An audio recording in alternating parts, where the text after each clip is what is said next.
আসসালামু আলাইকুম। অর্চিস কিচেনে আপনাদের সকলকে স্বাগত জানাই। আশা করছি সবাই অনেক ভালো আছেন। আলহামদুলিল্লাহ আমিও ভালো আছি।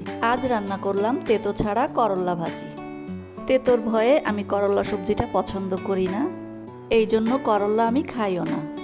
কিন্তু আমার বড় আপা যখন এই করল্লা ভাজি করে তখন আমি এক প্লেট ভাত খুব মজা করেই খেয়ে নিই। একটুও তিতা লাগে না, বরং অন্যান্য সবজির চেয়ে আরও বেশি মজার হয়। আর আমার ছেলেও ওর বড় খালার হাতের করলা ভাজি খুব পছন্দ করে, তাই ভাবলাম আজ আমিও আমার আপার মতো করে করলা ভাজি করি।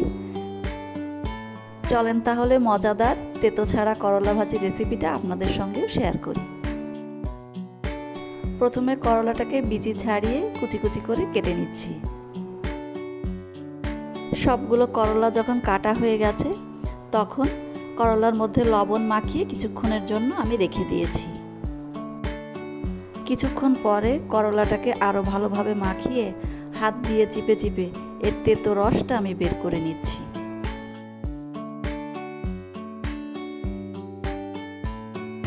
লবণ মাখিয়ে করলাটা কিছুক্ষণ রাখার ফলে নরম হয়ে গেছে। এবার চিপে রস বের করতে খুবই সহজ হচ্ছে। দেখেন কি পরিমাণ রস বেরোচ্ছে।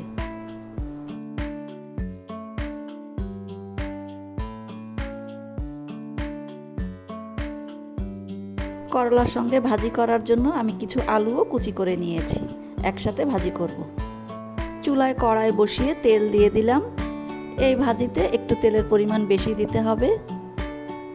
এখন কিছুটা পেঁয়াজ দিয়ে তার সাথে চিংড়ি মাছ দিয়ে নাড়াচাড়া করে একটু ভেজে নিচ্ছি।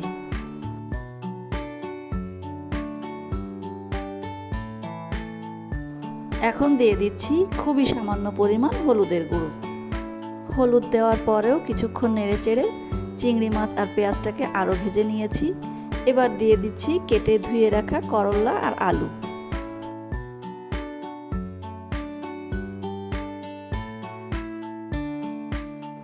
এবার দিয়ে দিচ্ছি আরও কতগুলো পেঁয়াজ কুচি।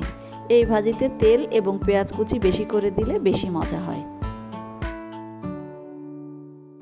স্বাদ মতো লবণ দিয়ে নাড়াচাড়া করে নিচ্ছি। এবার করলা ভাজিটাকে নিভু আঁচে বেশ কিছুক্ষণ ধরে নাড়াচাড়া করে রান্না করতে হবে।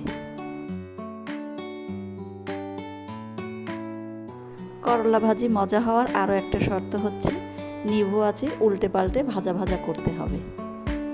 এই তো করলা ভাজিটা রান্না হয়ে গেছে, এবার নামিয়ে নিচ্ছি। আশা করছি আমার আজকের রেসিপিটি আপনাদের ভালো লেগেছে। রেসিপিটি আমার খুবই সাধারণ, কিন্তু এই গরমের দিনে এই ভাজিটা খুবই মজা লাগে। সবাই অনেক ভালো থাকবেন। আল্লাহ হাফেজ। আসসালামু আলাইকুম।